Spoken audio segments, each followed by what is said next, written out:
Simple question ആണിത്. Dash is the oldest form of organisational structure.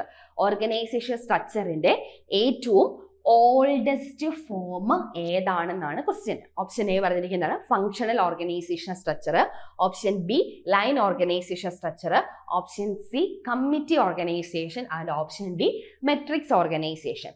നമ്മുടെ ഏതാണ് functions of മാനേജ്മെന്റിനകത്തെ ഓർഗനൈസിങ്ങിന്റെ ടൈപ്സ് ഓഫ് ഓർഗനൈസേഷൻ സ്ട്രക്ചറിൽ നിന്ന് വന്നേക്കുന്ന ക്വസ്റ്റ്യൻ ആണ്.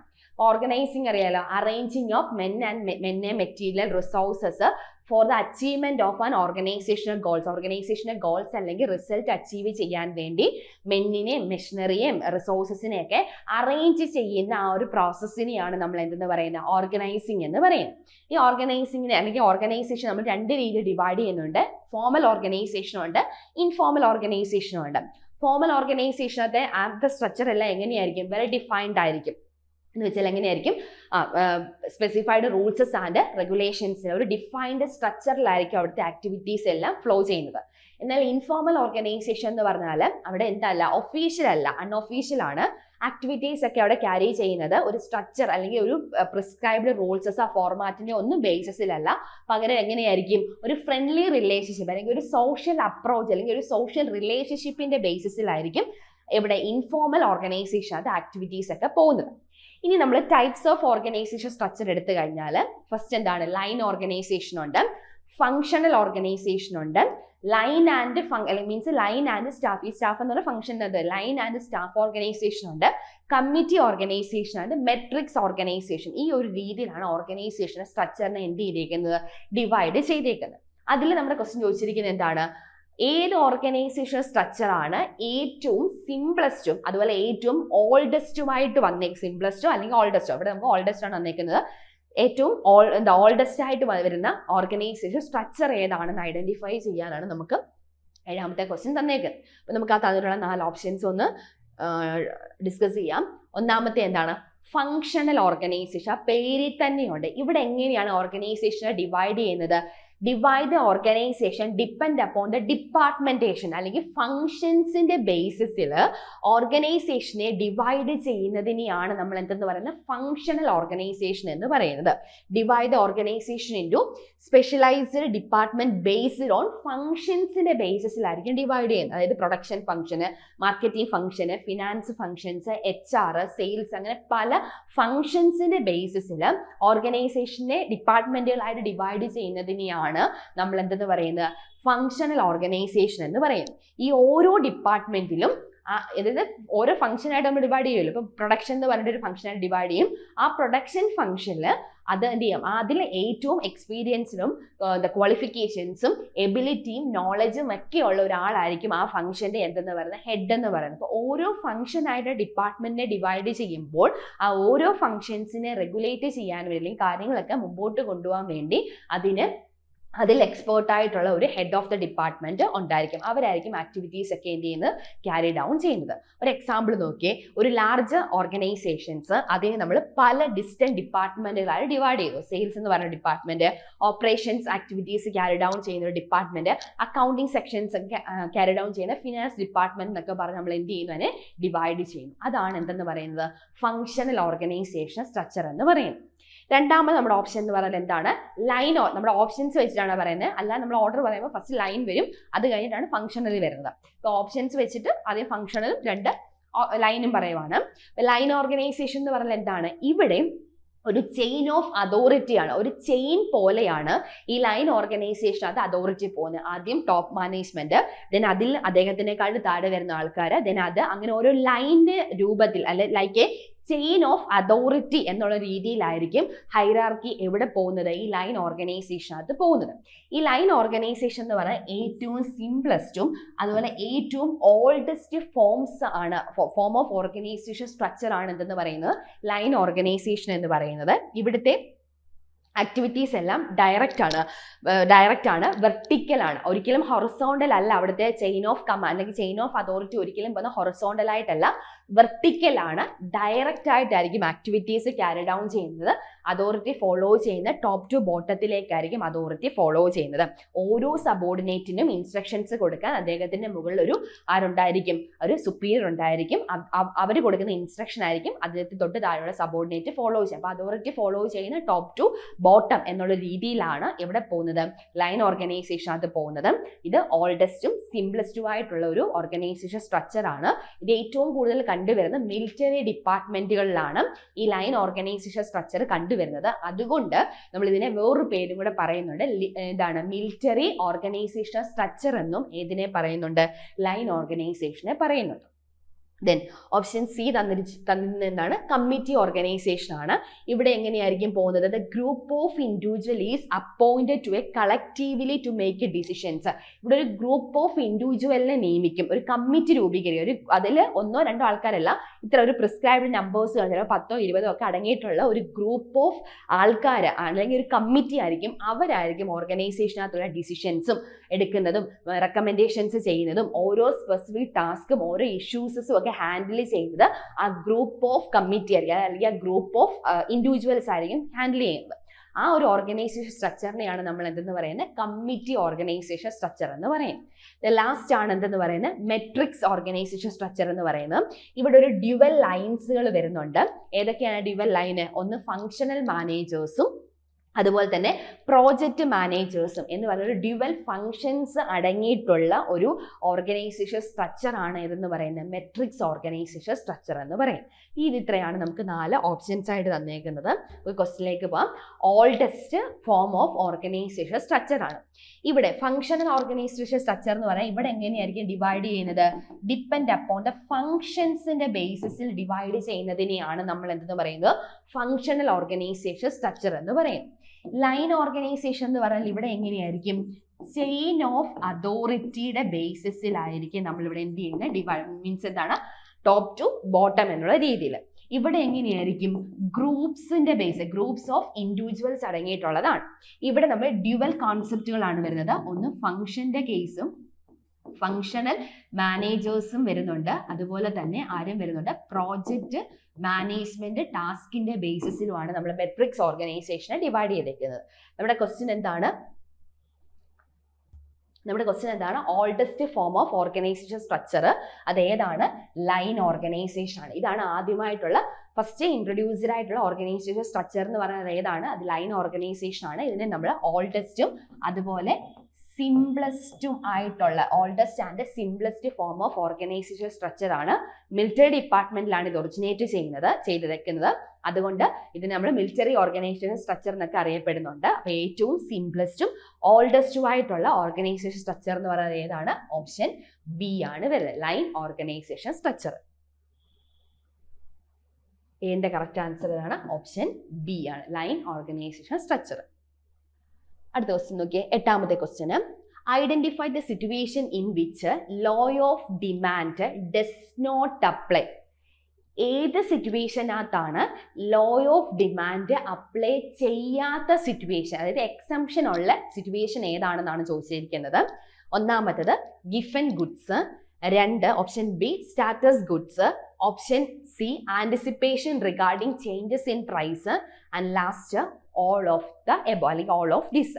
അപ്പൊ എന്താണ് ഈ ലോ ഓഫ് ഡിമാൻഡ് എന്ന് പറഞ്ഞാൽ, ലോ ഓഫ് ഡിമാൻഡ് എന്ന് പറഞ്ഞാൽ ഒരു പ്രോഡക്ട്സിന്റെ ക്വാണ്ടിറ്റി ഡിമാൻഡും ഒരു പ്രോഡക്ട്സിന്റെ പ്രൈസും മീൻസ് ഡിമാൻഡ് ഡിറ്റർമിനൻസും പ്രൈസും തമ്മിൽ എങ്ങനത്തെ റിലേഷൻഷിപ്പാണ്, ഇൻവേഴ്സ് റിലേഷൻഷിപ്പ് ആണെങ്കിൽ, ഏതാണ്, ഇൻവേഴ്സ് അല്ലെങ്കിൽ നെഗറ്റീവ് റിലേഷൻഷിപ്പ് ആണെന്നുണ്ടെങ്കിൽ അതിന് നമ്മൾ പറയുന്ന പേരാണ് എന്തെന്ന് പറയുന്നത്, ലോ ഓഫ് ഡിമാൻഡ് എന്ന് പറയുന്നത്.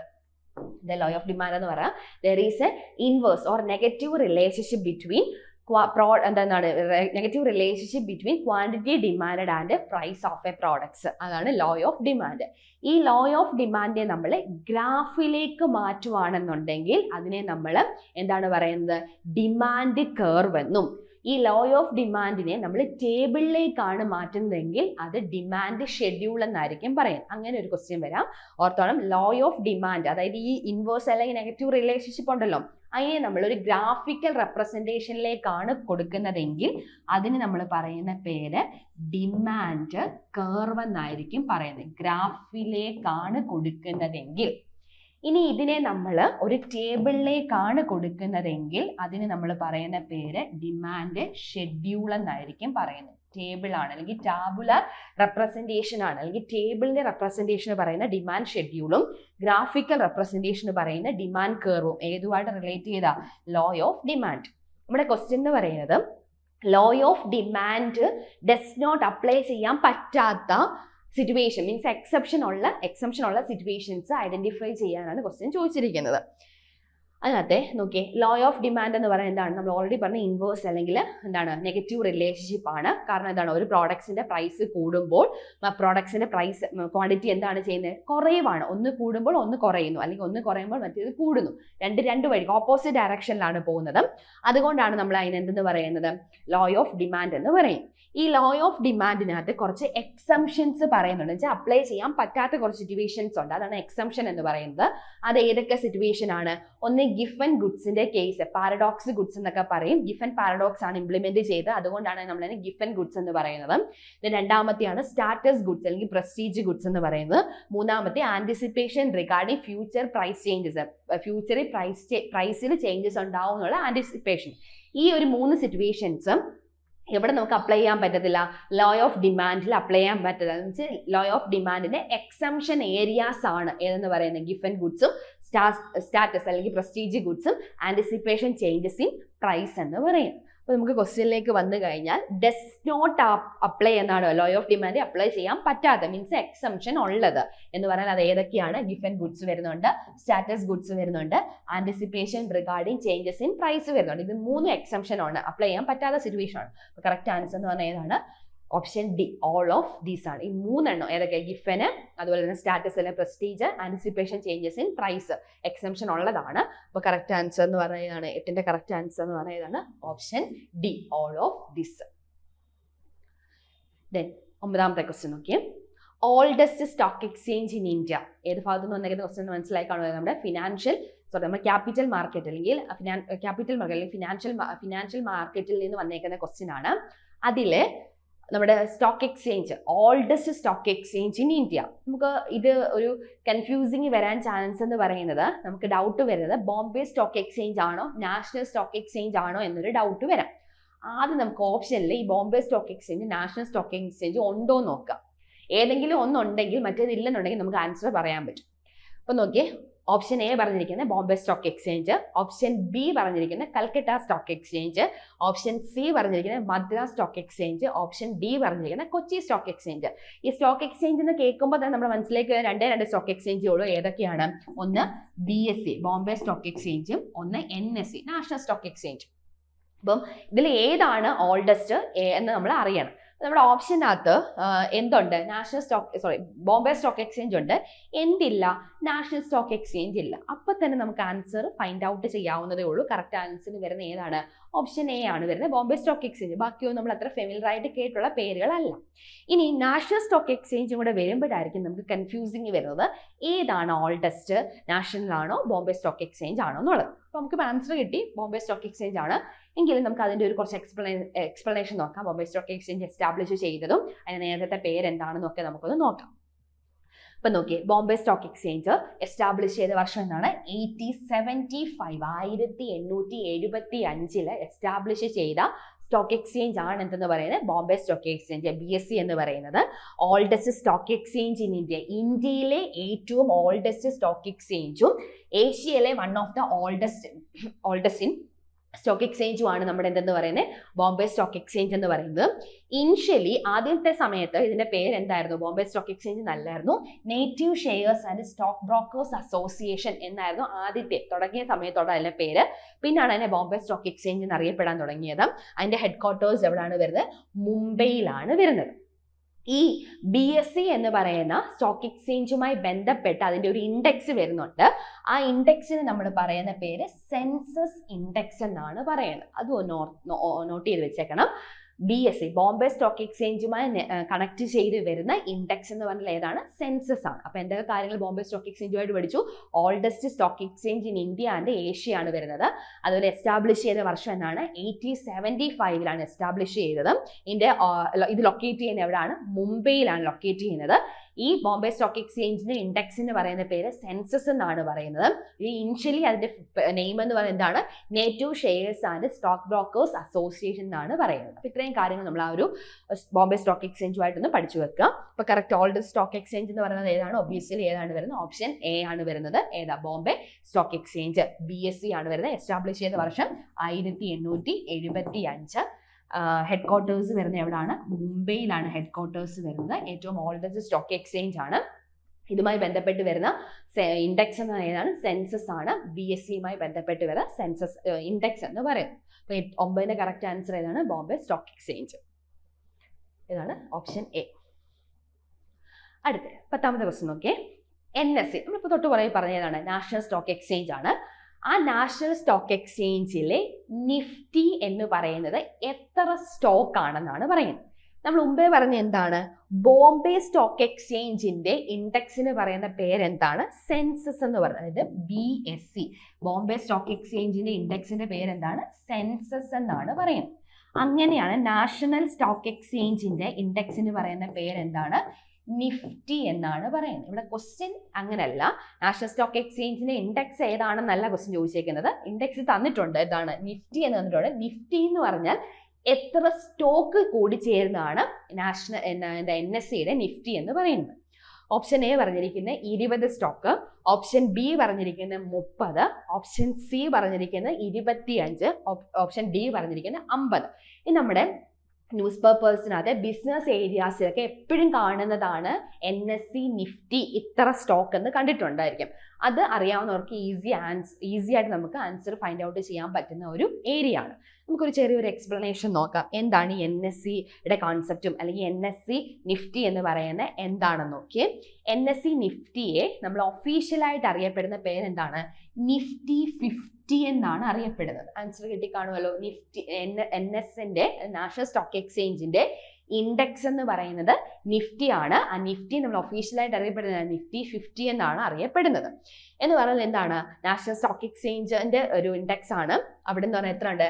50 large and most liquid companies list ചെയ്തിട്ടുണ്ട്. അതായത് NSEയിൽ 50 ലാർജ് കമ്പനീസും ലിക്വിഡ് കമ്പനീസും ആ ഒരു സ്റ്റോക്ക് എക്സ്ചേഞ്ചിൽ ലിസ്റ്റ് ചെയ്തിട്ടുണ്ട്. അതുകൊണ്ടാണ് അതിൻ്റെ ഇൻഡെക്സിനെ NSE നിഫ്റ്റി 50 എന്ന പേര് നമ്മൾ അറിയപ്പെടുന്നത്.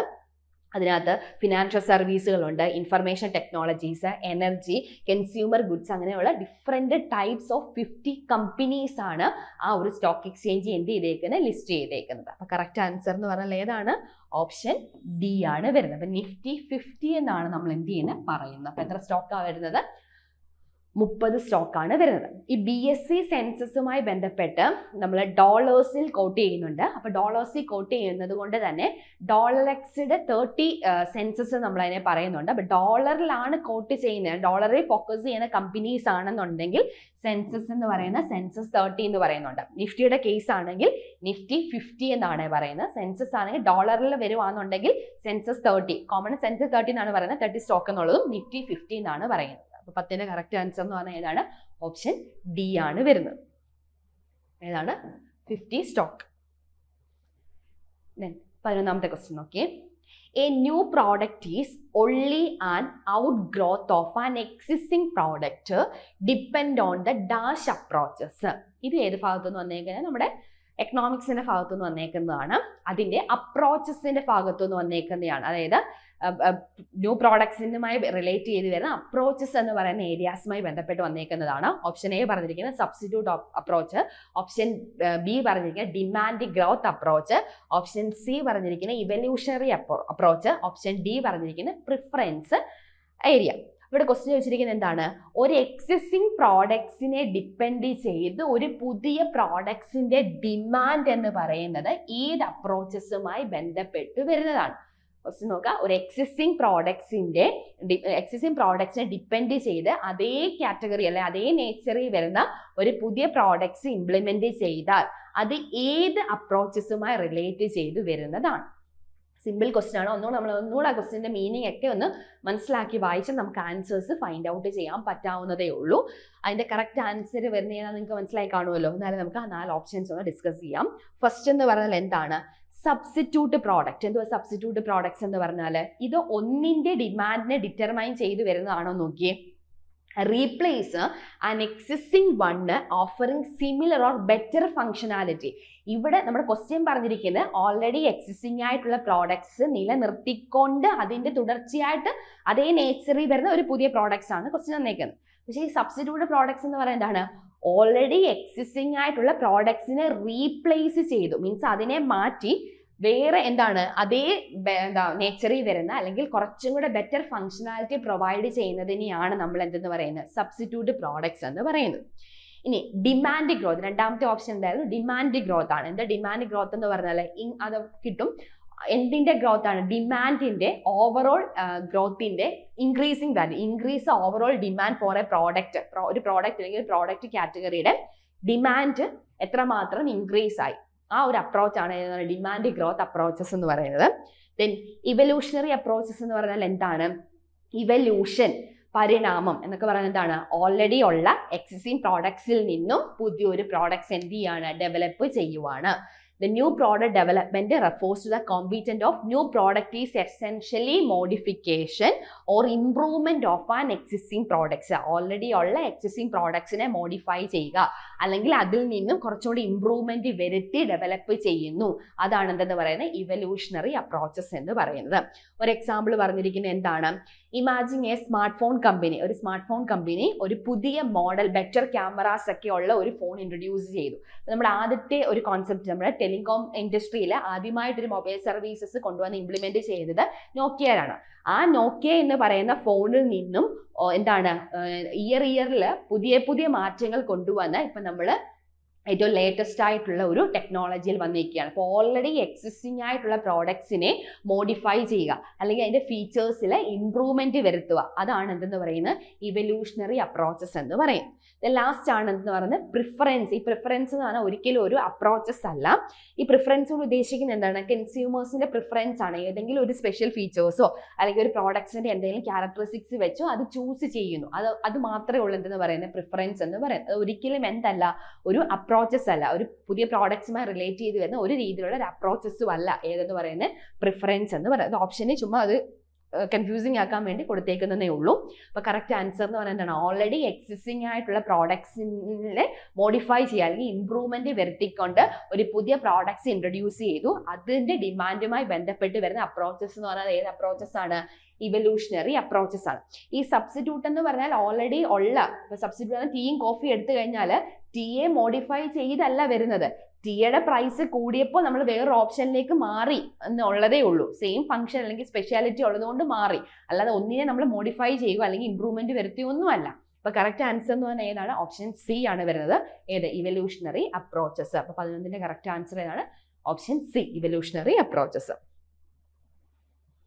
ഏതാണ്? ഓപ്ഷൻ സി ആണ് വരുന്നത്. അടുത്ത 12ാമത്തെ ക്വസ്റ്റ്യൻ നോക്കിയേ. Induction is A process of. Induction എന്ന് പറഞ്ഞാൽ എന്തെല്ലാം കൂടെ എന്തിൻ്റെയൊക്കെ പ്രോസസ്സാണ് അല്ലെങ്കിൽ എന്തെല്ലാം കൂടെ കൂടി ചേരുന്നതാണ് ഈ ഇൻഡക്ഷൻ പ്രോഗ്രാം എന്ന് പറയുന്നത്. നമ്മൾ കേട്ടിട്ടുള്ള വാക്കാണ് ഇൻഡക്ഷൻ പ്രോഗ്രാം എന്ന് പറയുന്നത്. നമ്മുടെ ട്രെയിനിങ് ആൻഡ് ഡെവലപ്മെന്റ് മാനേജ്മെന്റ് എന്ന് പറയുന്ന മൊഡ്യൂളിനകത്ത് ട്രെയിനിങ് ഭാഗത്തു നിന്ന് വന്നേക്കുന്ന ക്വസ്റ്റ്യൻ ആണ്. ഇൻഡക്ഷൻ എന്ന് പറഞ്ഞാൽ എന്തിൻ്റെയൊക്കെ പ്രോസസ്സാണ്? Option A welcoming, option B orientation, option C socialisation and option D all of the above. അപ്പൊ എന്താണ് ഇൻഡക്ഷൻ എന്ന് നമുക്ക് നോക്കാം. എന്താ ഇൻഡക്ഷൻ എന്ന് പറഞ്ഞാൽ? It's a process of welcoming, orienting and socialising of a new employee in to an organisation. ഒരു പുതിയ എംപ്ലോയിയെ ഓർഗനൈസേഷനിലേക്ക് നമ്മൾ എന്ത് ചെയ്യുക? വെൽക്കം ചെയ്യുന്നു, അല്ലെങ്കിൽ അവരെ ബാക്കിയുള്ള എംപ്ലോയീസുമായിട്ടൊന്ന് മിങ്കിൾ ചെയ്യിപ്പിക്കുന്നു, സോഷ്യലൈസ് ചെയ്യുന്നു, അല്ലെങ്കിൽ അവർക്ക് ആവശ്യമായിട്ടുള്ള ഓറിയന്റേഷൻസ് പ്രോഗ്രാമുകൾ കണ്ടക്ട് ചെയ്യുന്നു. ഇതിനെല്ലാം കൂടെ നമ്മൾ ചേർത്ത് പറയുന്ന ഒരു പേരാണ് എന്തെന്ന് പറയുന്നത്? ഇൻഡക്ഷൻ എന്ന് പറയുന്നത്. എന്തൊക്കെ കാര്യങ്ങളാണ് ആ എംപ്ലോയീസിന് നമ്മൾ മനസ്സിലാക്കി കൊടുക്കുന്നത്. ഇപ്പോൾ പുതിയതായിട്ട് വരുന്ന എംപ്ലോയീസ് ഉണ്ടെങ്കിൽ അവർക്ക് ആ ഓർഗനൈസേഷൻ്റെ റൂൾസസ് അറിയത്തില്ല, കൾച്ചർ അറിയത്തില്ല, പോളിസീസ് അറിയത്തില്ല, അവിടെ വർക്ക് ചെയ്യുന്ന ആരൊക്കെയാണെന്ന് അറിയത്തില്ല, അവർ ഏതൊക്കെ പൊസിഷനിൽ ഇരിക്കുന്നവരാണെന്നൊന്നും അറിയത്തില്ല. അപ്പോൾ അതൊക്കെ ഒന്ന് ഫെമിലിയർ ആക്കാൻ വേണ്ടി ന്യൂലി ഹയർ ആയിട്ടുള്ള എംപ്ലോയീസിന് നമ്മൾ കണ്ടക്ട് ചെയ്യുന്ന ഒരു പ്രോഗ്രാമാണ് എന്തെന്ന് പറയുന്നത് ഇൻഡക്ഷൻ. അതിനകത്ത് വെൽക്കമിങ്, ഓറിയന്റേഷനും സോഷ്യലൈസേഷനും എല്ലാം കൂടെ ചേർന്ന് വരുന്ന ഒരു പ്രോഗ്രാമിനെയാണ് നമ്മൾ എന്തെന്ന് പറയുന്നത് ഓറിയന്റേഷൻ എന്ന് പറയുന്നത്. അതായത് എംപ്ലോയീസിന് ആ ഒരു ഓർഗനൈസേഷനെ കൾച്ചർ അറിയാനും പോളിസീസ് അറിയാനും റൂൾസസ് അറിയാനും ബാക്കിയുള്ള വർക്കേഴ്സിനെ അറിയാനും അവർക്ക് കോൺഫിഡൻ്റ് ആയിട്ട് വർക്ക് ചെയ്യാനും ടെൻഷൻ ഇല്ലാതെ ഒരു പുതിയൊരു സിറ്റുവേഷനിലേക്ക് വരുമ്പോൾ അവരുടെ മെന്റലി ആൻഡ് ഫിസിക്കലി അവരെ ഒന്ന് ഏബിൾ ആക്കി എടുക്കാനൊക്കെ വേണ്ടി കണ്ടക്ട് ചെയ്യുന്ന ഒരു പ്രോഗ്രാമാണ് എന്തെന്ന് പറയുന്നത് ഇൻഡക്ഷൻ എന്ന് പറയും.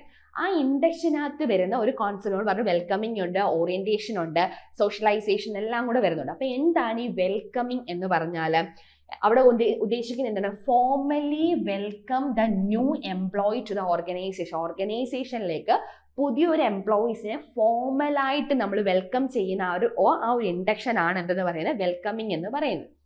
എന്തിനു വേണ്ടി അങ്ങനെ ക്രിയേറ്റ് ചെയ്യുന്നത്? വരുന്ന എംപ്ലോയീസിന് ഒരു പേടിയോ ടെൻഷനോ എല്ലാം എന്ത് ചെയ്യുക ഒഴിവാക്കിക്കൊണ്ട് അവർക്കൊരു ഹോം ഫീലിംഗ് കൊടുക്കാൻ വേണ്ടിയാണ് ഈ ഒരു വെൽക്കമിങ് പ്രോസസ്സ് കൊണ്ടുവരുന്നത്. ഫസ്റ്റ് പോസിറ്റീവ് ഇംപ്രഷൻസ് ക്രിയേറ്റ് ചെയ്യാൻ വേണ്ടിയാണ്.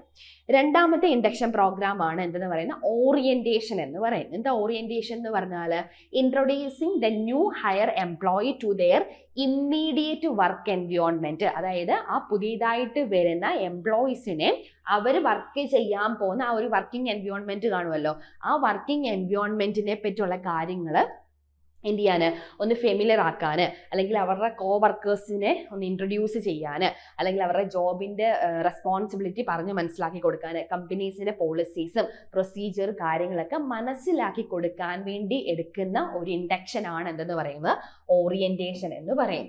ദെൻ സോഷ്യലൈസേഷൻ എന്ന് പറഞ്ഞാൽ എന്താണ്? പുതിയതായിട്ട് വരുന്ന എംപ്ലോയീസ് സോഷ്യലി ഇൻറ്റഗ്രേറ്റ് ചെയ്യാൻ ആരുമായിട്ടാണ്? ഓൾറെഡി ഉള്ള എംപ്ലോയീസുമായിട്ട് അല്ലെങ്കിൽ അവരുടെ ടീം വർക്കുമായിട്ട് ഒന്ന് മിങ്കിൾ ചെയ്യാനും അതുപോലെ തന്നെ ആ ഒരു കമ്പനീസിന്റെ നോംസും പ്രാക്ടീസും ഒക്കെ ഒന്ന് മനസ്സിലാക്കാനും ഒക്കെ വേണ്ടിയാണ് സോഷ്യലൈസേഷൻ എന്ന് പറയുന്ന ഒരു കോൺസെപ്റ്റ് അവർ എന്ത് ചെയ്തേക്കുന്നത് ഇംപ്ലിമെന്റ് ചെയ്തേക്കുന്നത്. അപ്പം നമുക്ക് ക്വസ്റ്റിലേക്ക് പോകാം. ഇൻഡക്ഷൻ എന്ന് പറഞ്ഞാൽ എന്താണ്? ഓൾറെഡി പറഞ്ഞു, വെൽക്കമിങ് ഉണ്ട്, ഓറിയന്റേഷൻ ഉണ്ട്, സോഷ്യലൈസേഷൻ ഉണ്ട്. അപ്പോൾ കറക്റ്റ് ആൻസർ എന്ന് പറയുന്നതാണ് ഓപ്ഷൻ ഡി ആണ് വരുന്നത്, ഓൾ ഓഫ് ദ എബോ. അപ്പം 12ന്റെ കറക്റ്റ് ആൻസർ എന്ന് പറഞ്ഞാൽ ഏതാണ്? D, all of the above ആണ് വരുന്നത്. അടുത്ത് 13ാമത്തെ ക്വസ്റ്റ്യൻ നോക്കേ. Accountability means what? അക്കൗണ്ടബിലിറ്റി എന്ന് പറഞ്ഞാൽ എന്താണ്? ഒന്ന്, doing accounting duty. Accounting duty ചെയ്യുന്നതിനെയാണ് നമ്മൾ അക്കൗണ്ടബിലിറ്റി എന്ന് പറയുന്നതെന്നാണ് ഓപ്ഷൻ എ പറഞ്ഞിരിക്കുന്നത്. ഓപ്ഷൻ ബി പറഞ്ഞിരിക്കുന്നത് obligation to perform the duty. Duty കറക്റ്റായിട്ട് പെർഫോം ചെയ്യുന്നുണ്ടോ. Then C, ability to answer കൊടുക്കാനുള്ള ability. Then D, willingness to perform the duty. Duty ചെയ്യാനുള്ള വില്ലിങ്നെസ്. അത് ഇത്രയാണ് നമുക്ക് ഓപ്ഷനിൽ കൊടുത്തിരിക്കുന്നത്. അപ്പൊ എന്താണ് ഈ അക്കൗണ്ടബിലിറ്റി എന്ന് നമ്മൾ അറിഞ്ഞിരിക്കണം. ഇപ്പോൾ ഓർഗനൈസേഷൻ നമ്മൾ പറഞ്ഞു അതോറിറ്റി, റെസ്പോൺസിബിലിറ്റി ആൻഡ് അക്കൗണ്ടബിലിറ്റി, ഈ 3 കോൺസെപ്റ്റ് ഒരേ രീതിയിൽ ബാലൻസ് ചെയ്ത് പോകേണ്ട ഒരു കാര്യമാണ്. ലൈക്ക് എ പിരമിഡ് ആയിട്ട് നമ്മൾ നോക്കുകയാണെന്നുണ്ടെങ്കിൽ ഏറ്റവും അപ്പർ ലെവലിൽ വരുന്ന എന്താണ്? അത് വരുന്നത് അതോറിറ്റിയാണ്. റെഡ് കളറിൽ കൊടുത്തേക്കുന്നത് അതോറിറ്റിയാണ്. എന്തോ അതോറിറ്റി എന്ന് പറഞ്ഞാൽ ദിസ് എ റൈറ്റ് ടു അല്ലെങ്കിൽ power to give order for their സബോർഡിനേറ്റിന് ഓർഡർ കൊടുക്കാനും ഡിസിഷൻ എടുക്കാനും ഒക്കെ ഉള്ള ഒരു പവറിനെയാണ് നമ്മൾ എന്തെന്ന് പറയുന്നത് അതോറിറ്റി എന്ന് പറയുന്നത്. ദെൻ സെക്കൻഡ് ലെവലാണ് എന്തെന്ന് പറയുന്നത് റെസ്പോൺസിബിലിറ്റി എന്ന് പറയുന്നത്. റെസ്പോൺസിബിലിറ്റി എന്ന് പറഞ്ഞാൽ എന്താണ്? Carrying out specific delegated task. അവർക്ക് ഡെലിഗേറ്റ് ചെയ്തിട്ട് മീൻസ് ഡിവൈഡ് ചെയ്തിട്ട് കൊടുക്കുന്ന ടാസ്കുകൾ കറക്റ്റായിട്ട് ക്യാരി ചെയ്യുന്നുണ്ടോ, means obligation to perform the task. അതാണ് എന്തെന്ന് പറയുന്നത് റെസ്പോൺസിബിലിറ്റി എന്ന് പറയും. ലാസ്റ്റ് ആണ് എന്തെന്ന് പറയുന്നത് accountability. Being able to action and decision, means answerable ആയിരിക്കണം. നമ്മൾ ചെയ്യുന്ന ഓരോ കാര്യത്തിനും, നമ്മൾ എടുക്കുന്ന ഓരോ കാര്യങ്ങൾ അല്ലെങ്കിൽ ഓരോ സ്റ്റെപ്പ് അല്ലെങ്കിൽ ഓരോ ഡിസിഷനോടും നമ്മൾ എന്തായിരിക്കണം? ആൻസറബിൾ ആയിരിക്കണം. അതാണ് എന്തെന്ന് പറയുന്നത് അക്കൗണ്ടബിലിറ്റി എന്ന് പറയുന്നത്. അപ്പൊ നമ്മുടെ ക്വസ്റ്റ്യൻ എന്ന് പറഞ്ഞാൽ എന്താണ്? അക്കൗണ്ടബിലിറ്റി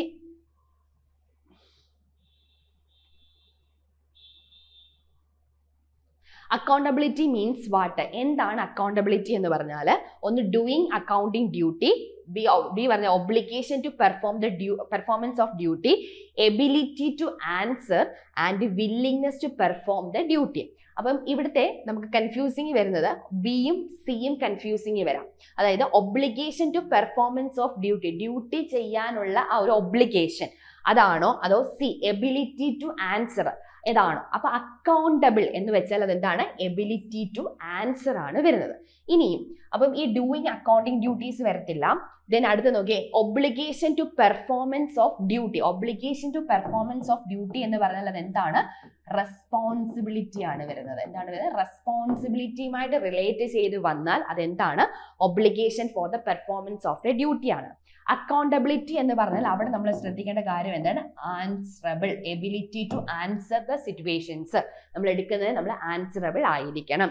അതോറിറ്റി എന്ന് പറയുന്നത് എന്താണ്? Power to give order for others. അപ്പൊ കറക്റ്റ് ആൻസർ 13ന്റെ കറക്റ്റ് ആൻസർ വരുന്നത് ഏതാണ്? ഓപ്ഷൻ സി ആണ് വരുന്നത്. എന്ന് വെച്ചാൽ എന്താണ്? Ability to answer. Ability to answer ഇതാണ് കറക്റ്റ് ആയിട്ട് വരുന്ന ആൻസർ, ഓപ്ഷൻ സി. റെസ്പോൺസിബിലിറ്റി ആണെന്നുണ്ടെങ്കിൽ obligation to performance of duty വരും. ഇവിടെ അക്കൗണ്ടബിലിറ്റി കൊടുത്തത് കൊണ്ട് തന്നെ കറക്റ്റ് ആൻസർ വരുന്നത് ഏതാണ്? എബിലിറ്റി ടു ആൻസർ ആണ് വരുന്നത്. അടുത്ത 14ാമത്തെ ക്വസ്റ്റ്യൻ നോക്കിയേ. A market where gilt edged securities can be bought and sold. മാർക്കറ്റിനകത്ത് ഗിൽറ്റ് എഡ്ജഡ് സെക്യൂരിറ്റീസ് ബ്രോട്ട് ചെയ്യുകയും വാങ്ങുകയും ചെയ്യുന്ന ആ മാർക്കറ്റിന് പറയുന്ന പേരെന്താണ്? അവിടുത്തെ ആ ഓർക്കേണ്ട സെക്യൂരിറ്റിയുടെ പേര് എന്താണ്? Gilt edged security. അത് ഏത് മാർക്കറ്റുമായി ബന്ധപ്പെട്ട് വരുന്നതാണെന്നാണ് ക്വസ്റ്റ്യന്. Option A industrial security market, option B government security market, option C mortgage market, option D financial guarantee market. Simple question ആണ്, കാരണം നമുക്ക് ക്ലൂ അതിലുണ്ട്. Gilt edged security. Gilt edged security എന്ന് പറഞ്ഞാൽ ഏതുമായി ബന്ധപ്പെട്ട് വരുന്നതാണ്? ഏതായിരിക്കും? ഗവൺമെന്റ് സെക്യൂരിറ്റീസുമായി ബന്ധപ്പെട്ട് വരുന്നതാണ്. എങ്കിൽ നമുക്ക് 4 ഓപ്ഷൻസ് ഒന്ന് നോക്കാം. എന്താണ് ഇൻഡസ്ട്രിയൽ സെക്യൂരിറ്റീസ് മാർക്കറ്റ് എന്ന് നോക്കിയേ. ഇവിടെ ഏതുമായി ബന്ധപ്പെട്ട് വരുന്ന സെക്യൂരിറ്റീസ് ആയിരിക്കും ഡീൽ ചെയ്യുന്നത്? Which is issued by industry or corporate entities. അതായത് സ്റ്റോക്ക്, കോർപ്പറേറ്റ് ബോണ്ടുമായി ബന്ധപ്പെട്ട് വരുന്ന പിന്നെ സെക്യൂരിറ്റീസ് ഡീൽ ചെയ്യുന്ന മാർക്കറ്റ് ആണ് എന്ന് പറയുന്നത് ഇൻഡസ്ട്രി മാർക്കറ്റ് എന്ന് പറയുന്നത്. ഇവിടെ അടുത്ത രണ്ടാമത്തെയാണ് government security market. Government security market എന്ന് പറഞ്ഞാൽ എങ്ങനത്തെ സെക്യൂരിറ്റീസ് ആണ്? Gilt edged security. ഈ ഗിൽറ്റ് എഡ്ജഡ് സെക്യൂരിറ്റീസ് എന്ന് പറഞ്ഞാൽ എന്താണ്? ഹൈ ക്വാളിറ്റിയിലുള്ള security, low risk financial instruments. Quality കൂടുതലായിരിക്കും, റിട്ടേൺസ് കൂടുതലായിരിക്കും, അതുപോലെ തന്നെ എന്ത് കുറവായിരിക്കും? റിസ്ക് അവിടെ കുറവായിട്ട് വരുന്ന സെക്യൂരിറ്റീസ് ആണ് എന്ന് പറയുന്ന ഗിൽറ്റ് എഡ്ജഡ് സെക്യൂരിറ്റീസ് എന്ന് പറയുന്നത്. അതായത് ഗവൺമെന്റിന്റെ ബോണ്ട്, അതുപോലെ ഗവൺമെന്റ് ഇഷ്യൂ ചെയ്യുന്ന ഡിഫറെന്റ് ടൈപ്സ് ഓഫ് സെക്യൂരിറ്റീസ്, ഇതൊക്കെ വളരെ സേഫ് ആണ്. അതുപോലെ തന്നെ റിലയബിലിറ്റീസ് പ്രൊവൈഡ് ചെയ്യുന്നുണ്ട്. അപ്പൊ ഗിൽറ്റ് എഡ്ജ് സെക്യൂരിറ്റീസ് ഡീൽ ചെയ്യുന്ന മാർക്കറ്റ് ആണ് എന്ന് പറയുന്നത് ഗവൺമെന്റ് സെക്യൂരിറ്റീസ് മാർക്കറ്റ് എന്ന് പറയുന്നത്. ദെൻ മോർഗേജ് മാർക്കറ്റ് എന്ന് പറയുന്നത് എന്താണ്? Buying and selling of mortgages. അതായത് loans secured by real properties. Loans എടുക്കുന്ന സമയത്ത് നമ്മൾ മോർഗേജ് ചെയ്യുമല്ലോ, അതാണ് അതുമായി ബന്ധപ്പെട്ട് വരുന്നതാണ് മോർഗേജ് മാർക്കറ്റ് എന്ന് പറയുന്നത്. ഫിനാൻഷ്യൽ ഗ്യാരണ്ടി മാർക്കറ്റ് എന്ന് പറയുന്നത് എന്തായിരിക്കും? Transaction related to guarantee provided by financial institution to mitigate the risk. Risk mitigate means risk overcome ചെയ്യാൻ വേണ്ടി എന്ത് പ്രൊവൈഡ് ചെയ്യുക? ഫിനാൻഷ്യൽ ഇൻസ്റ്റിറ്റ്യൂഷൻസ് ഗ്യാരണ്ടീസ് പ്രൊവൈഡ് ചെയ്യുന്ന മാർക്കറ്റ് ആണ് എന്ത് പറയുന്നത്? ഫിനാൻഷ്യൽ ഗ്യാരണ്ടി മാർക്കറ്റ് എന്ന് പറയുന്നത്. ഇപ്പൊ ഗിൽറ്റ് എഡ്ജഡ് സെക്യൂരിറ്റീസ് എന്ന് എടുത്ത് പറയുന്നുണ്ട്. ഫീച്ചേഴ്സ് ഹൈ ക്വാളിറ്റി ആണ്, ലോ റിസ്ക് കോൺസെപ്റ്റ് ആണ് വരുന്നത്. അത് ഡീൽ ചെയ്യുന്ന മാർക്കറ്റ് എന്ന് പറയുന്നത് ഏതാണ്? ഗവൺമെന്റ് സെക്യൂരിറ്റി മാർക്കറ്റ് ആണ് വരുന്നത്. 14ന്റെ കറക്റ്റ് ആൻസർ എന്ന് പറഞ്ഞ ഏതാണ്? ഓപ്ഷൻ ബി ആണ് വരുന്നത്. ദെൻ അടുത്ത 15ാമത്തെ ക്വസ്റ്റ്യൻ നോക്കിയേ. Issue shares to existing share holders. Already ഉള്ള എക്സിസ്റ്റിംഗ് ഷെയർ ഹോൾഡേഴ്സിന് ഷെയർസ് ഇഷ്യൂ ചെയ്യുന്നതിന് പറയുന്ന പേരെന്താണ്? ഒന്ന് ഓപ്ഷൻ എ പറഞ്ഞിരിക്കുന്ന റൈറ്റ് ഇഷ്യൂ, ഓപ്ഷൻ ബി പറഞ്ഞിരിക്കുന്ന പബ്ലിക് ഇഷ്യൂ, ഓപ്ഷൻ സി പറഞ്ഞിരിക്കുന്ന private placement private issues, then D പറഞ്ഞിരിക്കുന്നതാണ് ബുക്ക് ബിൽഡ് ഇഷ്യൂസ്. ഒരു സിമ്പിൾ ക്വസ്റ്റ്യൻ ആണ്, എന്നാൽ അതുപോലെ തന്നെ കൺഫ്യൂസിങ് ഉണ്ടാക്കുന്ന ഒരു ക്വസ്റ്റ്യൻ ആണ്. നമുക്ക് ഓരോന്നും എക്സ്പ്ലെയിൻ ചെയ്തു പോവാം. എന്താണ് ഈ റൈറ്റ് ഇഷ്യൂസ് എന്ന് പറഞ്ഞാൽ? Issuing new shares to existing share holders. എന്താണ്? ഓൾറെഡി കമ്പനിയിലുള്ള എക്സിസ്റ്റിംഗ് ആയിട്ടുള്ള ഷെയർ ഹോൾഡേഴ്സിന് എന്ത് ഇഷ്യൂ ചെയ്യാണ്? പുതിയ ഷെയർസ് ഇഷ്യൂ ചെയ്യുന്നതിനെയാണ് നമ്മൾ എന്തെന്ന് പറയുന്നത്, റൈറ്റ് ഇഷ്യൂ എന്ന് പറയുന്നത്. ഏതിന്റെ ബേസിസിലായിരിക്കും, എങ്ങനെയായിരിക്കും അവർക്ക് ഇഷ്യൂ ചെയ്യുന്നത്, അവരുടെ കറണ്ട് ഷെയർ ഹോൾഡിങ്ങിന്റെ പ്രപ്പോർഷൻ അനുസരിച്ചിട്ടായിരിക്കും അവർക്ക് എന്ത് ഇഷ്യൂ ചെയ്യുന്നത്, പുതിയൊരു ഷെയർ ഇഷ്യൂ ചെയ്യുന്നത്. ആ ഒരു പ്രോസസ്സിനെയാണ് നമ്മൾ എന്തെന്ന് പറയുന്നത്, റൈറ്റ് ഇഷ്യൂ എന്ന് പറയുന്നത്. ദെൻ പബ്ലിക് ഇഷ്യൂ എന്ന് പറഞ്ഞാൽ എന്താണ്, offering shares to general public. ആർക്ക് ഓഫർ ചെയ്യുന്നതാണ്, ജനറൽ പബ്ലിക്കിലേക്ക് കമ്പനീസിന്റെ ഷെയർസ് ഓഫർ ചെയ്യുന്നതിനെയാണ് നമ്മൾ എന്തെന്ന് പറയുന്നത്, പബ്ലിക് ഇഷ്യൂസ് എന്ന് പറയുന്നത്. അത് ആർക്കല്ല, കമ്പനിയിലെ എക്സിസ്റ്റിംഗ് ഷെയർ ഹോൾഡേഴ്സിനല്ല, പകരം ജനറൽ പബ്ലിക്കിലേക്ക് ഷെയർസ് ഇഷ്യൂ ചെയ്താൽ അതെന്താണ്, പബ്ലിക് ഇഷ്യൂ ആണ്. അതിനുവേണ്ടി നമ്മൾ യൂസ് ചെയ്യുന്ന 2 മെത്തേഡ്സ് ആണ്. ഒന്ന് എന്ന് പറയുന്നത് IPO, ഇനിഷ്യൽ പബ്ലിക് ഓഫറും. 2 FPO, follow on public offering, അല്ലെങ്കിൽ ഫർദർ എന്ന് പറയുന്നത് പബ്ലിക് ഓഫറിംഗ് എന്ന് പറയുന്നത്. ഇപ്പൊ 2 രീതിയിലാണ് ഇത് വരുന്നത്. ഒന്ന് IPOയും വരും, 2 FPOയും വരും. ദെൻ മൂന്നാമത്തെ ഓപ്ഷൻ നമുക്ക് തന്നിരിക്കുന്നത് എന്തായിരുന്നു, പ്രൈവറ്റ് ഇഷ്യൂ ആണ്. എന്തോ പ്രൈവറ്റ് ഇഷ്യൂസ് എന്ന് പറഞ്ഞാൽ ഒരു സെലക്ട് ചെയ്തിട്ടുള്ള ഒരു ഗ്രൂപ്പ് ഓഫ് ഇൻവെസ്റ്റേഴ്സിന് നമ്മൾ എന്ത് ചെയ്യാണ്, ഷെയർസ് ഇഷ്യൂ ചെയ്യുവാണ്. അവിടെ പബ്ലിക് അല്ല, എക്സിസ്റ്റിംഗ് ഷെയർ ഹോൾഡേഴ്സ് അല്ല, സെലക്ട് ചെയ്തിട്ടുള്ള, അതാണ് A selected group of investors. അത് ഇൻസ്റ്റിറ്റ്യൂഷണൽ ഇൻവെസ്റ്റേഴ്സ് ആവാം, അല്ലാതെ വരുന്ന സെലക്ടഡ് ഗ്രൂപ്പ് ഓഫ് ഇൻവെസ്റ്റേഴ്സ് ആവാം. അവർ സെലക്ട് ചെയ്ത ഒരു ഗ്രൂപ്പ് ഓഫ് ഇൻവെസ്റ്റേഴ്സിന് ഷെയർസ് ഇഷ്യൂ ചെയ്യുന്നതിനെയാണ് നമ്മൾ പ്രൈവറ്റ് ഇഷ്യൂസ് അല്ലെങ്കിൽ പ്രൈവറ്റ് പ്ലേസ്മെന്റ് എന്നൊക്കെ പറയും. ഇനി ബുക്ക് ബിൽഡ് ഇഷ്യൂ എന്ന് പറഞ്ഞാൽ എന്താണ്, അതായത് പ്രൈസിന്റെ ഡിമാൻഡ്, അതായത് ഒരു ഷെയർസിന്റെ പ്രൈസിന്റെ ഡിമാൻഡ് ഡിറ്റർമൈൻ ചെയ്യുന്നത് ഏതിന്റെ ബേസിസ് ആയിരിക്കും, the price is determined on the basis of investors demand. ഇൻവെസ്റ്ററിന്റെ ഡിമാൻഡ് അനുസരിച്ചിട്ട് ഒരു സ്റ്റോക്കിന്റെ പ്രൈസ് ഡിറ്റർമൈൻ ചെയ്യുന്ന ആ ഒരു പ്രോസസ്സിനെയാണ് നമ്മൾ എന്തെന്ന് പറയുന്നത്, ബുക്ക് ബിൽഡ് ഇഷ്യൂസസ് എന്ന് പറയുന്നത്. ഡ്യൂറിങ് പബ്ലിക് ഇഷ്യൂസസ് ആണ് ഇവിടെ ആ ഒരു ഷെയർസ് അല്ലെങ്കിൽ ആ ഒരു സ്റ്റോക്കിന്റെ പ്രൈസ് ഡിറ്റർമൈൻ ചെയ്യുന്ന ഏതിന്റെ ബേസിസിലായിരിക്കും, ഇൻവെസ്റ്ററിന്റെ ഡിമാൻഡിന്റെ ബേസിസിലായിരിക്കും. അവിടെ ആരെ ഫോക്കസ് ചെയ്തില്ല, എക്സിസ്റ്റിംഗ് ഷെയർ ഹോൾഡേഴ്സിനെ അല്ല ഫോക്കസ് ചെയ്യുന്നത്, പകരം എന്താണ്, ഇൻവെസ്റ്ററിന്റെ ഡിമാൻഡിനെ ഡിപ്പെൻഡ് ചെയ്തായിരിക്കും നിൽക്കുന്നത്. അപ്പൊ നമുക്ക് ക്വസ്റ്റ്യനിലേക്ക് പോവാം. ക്വസ്റ്റ്യൻ എന്താണ്, issue shares to existing share holders. Right issue എന്ന് പറഞ്ഞാൽ എന്താണ്, പുതിയ ഷെയർസ് ആർക്ക് ഇഷ്യൂ ചെയ്യാണ്, എക്സിസ്റ്റിംഗ് ഷെയർ ഹോൾഡേഴ്സിന് ഇഷ്യൂ ചെയ്യുന്നതിനെയാണ് നമ്മൾ എന്തെന്ന് പറയുന്നത്, റൈറ്റ് ഇഷ്യൂ എന്ന് പറയുന്നത്. ഇനി പബ്ലിക് ഇഷ്യൂ എന്ന് പറഞ്ഞാൽ എന്താണ്, പബ്ലിക്കിലേക്ക്, ജനറൽ പബ്ലിക്കിലേക്ക് ഷെയർസ് ഇഷ്യൂ ചെയ്യുന്നതിനെയാണ് നമ്മൾ എന്തെന്ന് പറയുന്നത്, പബ്ലിക് ഇഷ്യൂ എന്ന് പറയുന്നത്. അവിടെ IPOയും വരുന്നുണ്ട്, FPOയും വരുന്നുണ്ട്. അവിടെ ആർക്കല്ല, എക്സിസ്റ്റിംഗ് ഷെയർ ഹോൾഡേഴ്സിനല്ല. പ്രൈവറ്റ് ഇഷ്യൂ അല്ലെങ്കിൽ പ്രൈവറ്റ് പ്ലേസ്മെന്റ് എന്ന് പറഞ്ഞാൽ എന്താണ്, സെലക്ട് ചെയ്തിട്ടുള്ള ഗ്രൂപ്പ് ഓഫ് ഇൻവെസ്റ്റേഴ്സിന് ഷെയർസ് ഇഷ്യൂ ചെയ്യുന്നതിനെയാണ് നമ്മൾ എന്തെന്ന് പറയുന്നത്, പ്രൈവറ്റ് പ്ലേസ്മെന്റ് എന്ന് പറയുന്നത്. ബുക്ക് ബിൽഡ് ഇഷ്യൂ എന്ന് പറഞ്ഞാൽ എന്താണ്, അത് പബ്ലിക് ഇഷ്യൂ ആണ്. അവിടെ ആ സ്റ്റോക്ക് അല്ലെങ്കിൽ ഷെയർസിന്റെ പ്രൈസ് ഡിറ്റർമൈൻ ചെയ്യുന്ന ഏതിന്റെ ബേസിസിലായിരിക്കും, ഇൻവെസ്റ്റേഴ്സിന്റെ ഡിമാൻഡിന്റെ ബേസിസിലാണെന്നുണ്ടെങ്കിൽ അതെന്താണ്, ബുക്ക് ബിൽഡ് ഇഷ്യൂ ആണ്. അപ്പം ഇവിടെ എന്താ വെച്ചാൽ എക്സിസ്റ്റിംഗ് ഷെയർ ഹോൾഡേഴ്സിന്, അതായത് ഓൾറെഡി കമ്പനിയിലുള്ള എക്സിസ്റ്റിംഗ് ഷെയർ ഹോൾഡേഴ്സിന് പുതിയൊരു ഷെയർസ് ഇഷ്യൂ ചെയ്യുന്നതിന് പറയുന്ന പേര് എന്താണ്, റൈറ്റ് ഇഷ്യൂ എന്നാണ് പറയുന്നത്. അപ്പൊ 15ന്റെ കറക്റ്റ് ആൻസർ എന്ന് പറയുന്നത് ഏതാണ്, ഓപ്ഷൻ A ആണ്, എന്താ, റൈറ്റ് ഇഷ്യൂ. ദെൻ അടുത്ത ക്വസ്റ്റ്യൻ നോക്കിയേ, 16ാമത്തെ question. Prospectus which does not have details of price, number of shares or amount of issues. അതായത് ഏത് പ്രോസ്പെക്ടസിനകത്താണ് നമ്മുടെ ഷെയർസിന്റെ പ്രൈസ്, അതുപോലെ എത്ര നമ്പർ ഓഫ് ഷെയർസ് ആണ്, അല്ലെങ്കിൽ അതിൻ്റെ എമൗണ്ടുമായി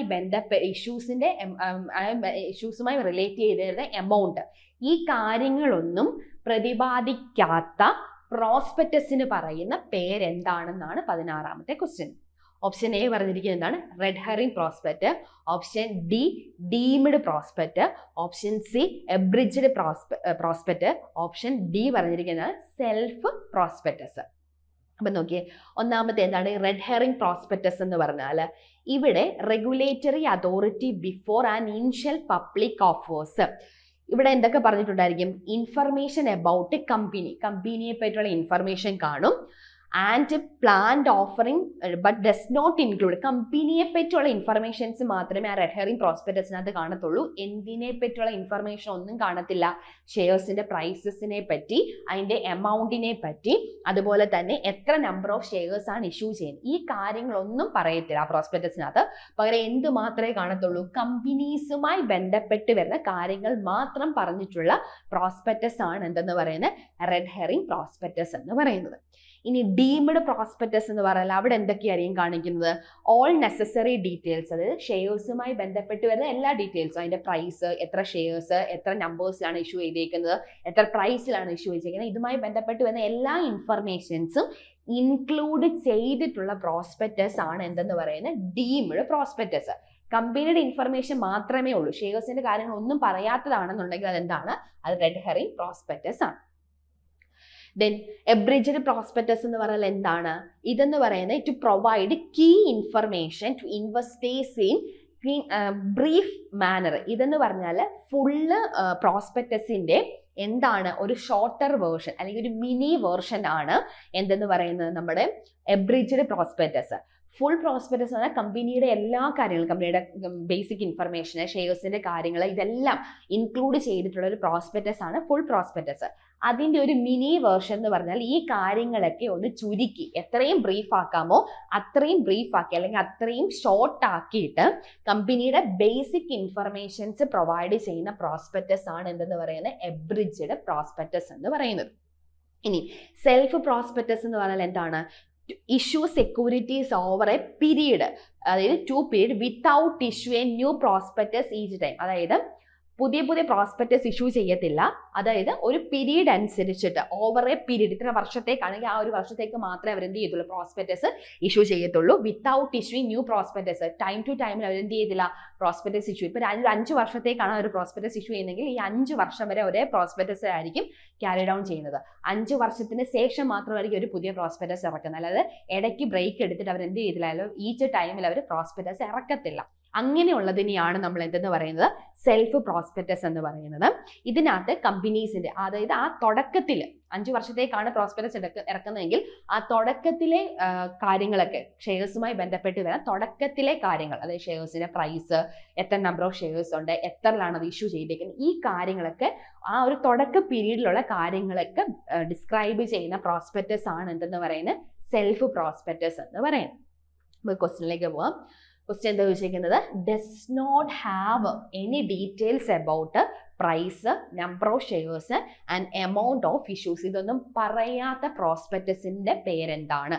അതായത് കമ്പനിയുടെ ബേസിക് ഇൻഫർമേഷൻ പറയും, പക്ഷെ ബാക്കി ഷെയർസിന്റെ കാര്യങ്ങളൊന്നും പറയത്തില്ല.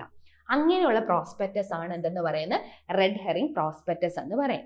എന്നാൽ ഡീംഡ് പ്രോസ്പെക്ടസിനകത്ത് കമ്പനിയുടെ എല്ലാ കാര്യങ്ങളും, കമ്പനിയുടെ ഇൻഫർമേഷനും ഷെയർസിന്റെ പ്രൈസും ബാക്കി കാര്യങ്ങളെല്ലാം ഡിസ്ക്രൈബ് ചെയ്യുന്ന പ്രോസ്പെക്ടസ് ഡീംഡ് പ്രോസ്പെക്ടസ് ആണ്. എബ്രിജ്ഡ് പ്രോസ്പെക്ടസ് എന്ന് പറഞ്ഞാൽ ഫുൾ പ്രോസ്പെക്ടസിന്റെ ഒരു മിനി വേർഷൻ. അവിടെ കമ്പനിയുടെ ബേസിക് ഇൻഫർമേഷൻ എത്രയും ഷോർട്ട് ആക്കാമോ അല്ലെങ്കിൽ എത്രയും ബ്രീഫ് ആക്കാമോ അങ്ങനെ ബ്രീഫ് ആക്കി പ്രൊവൈഡ് ചെയ്യുന്നതാണ് എബ്രിജ്ഡ് പ്രോസ്പെക്ടസ് എന്ന് പറയും. സെൽഫ് പ്രോസ്പെക്ടസ് എന്ന് പറഞ്ഞാൽ ആ ഒരു പീരീഡ് മെൻഷൻ ചെയ്യും, അതുവരെയുള്ള പ്രോസ്പെക്ടസ് ആയിരിക്കും അവർ ഇറക്കുന്നത്. അല്ലാതെ ഇടയ്ക്ക് വെച്ചിട്ട് അവർ ഓവർ ടൈമിൽ എന്ത് ചെയ്തില്ല പ്രോസ്പെക്ടസ് ഒന്നും ഇറക്കത്തില്ല. ആ ഇനിഷ്യൽ പീരീഡിൽ പ്രോസ്പെക്ടസ് ഇറക്കുന്ന ഇനിഷ്യൽ പീരീഡിലുള്ള കമ്പനീസിന്റെ ഷെയർസുമായി ബന്ധപ്പെട്ട് വരുന്ന ബേസിക് കാര്യങ്ങൾ എവിടെ കോട്ട് ചെയ്യും, ഈ സെൽഫ് പ്രോസ്പെക്ടസിനകത്ത് കോട്ട് ചെയ്യും. അപ്പൊ കമ്പനീസിന്റെ ഷെയർസുമായി ബന്ധപ്പെട്ട് വരുന്ന കാര്യങ്ങൾ കോട്ട് ചെയ്യാത്ത പ്രോസ്പെക്ടസ് ഏതാണെന്ന് ചോദിച്ചാൽ അത് ഏതാണ്, അത് റെഡ് ഹെറിംഗ് പ്രോസ്പെക്ടസ് ആണ്. 16ന്റെ കറക്റ്റ് ആൻസർ എന്ന് പറഞ്ഞാൽ ഏതാണ്, ഓപ്ഷൻ എ ആണ് വരുന്നത്. ഏതാ റെഡ് ഹെറിംഗ് പ്രോസ്പെക്ടസ്. അപ്പൊ നമ്മൾ company, board, corporation assistant manager, അതുപോലെ ജൂനിയർ അക്കൗണ്ടന്റ്, അക്കൗണ്ട്സ് ക്ലർക്ക് തുടങ്ങിയ പോസ്റ്റിലേക്കുള്ള എക്സാമിന്റെ PYQ ഡിസ്കഷനാണ് നമ്മൾ ഇന്നത്തെ ക്ലാസ്സിൽ അറേഞ്ച് ചെയ്തിരുന്നത്. എല്ലാവർക്കും ക്ലാസ് ഇഫക്റ്റീവ് ആയി എന്ന് വിശ്വസിക്കുന്നു. Thank you.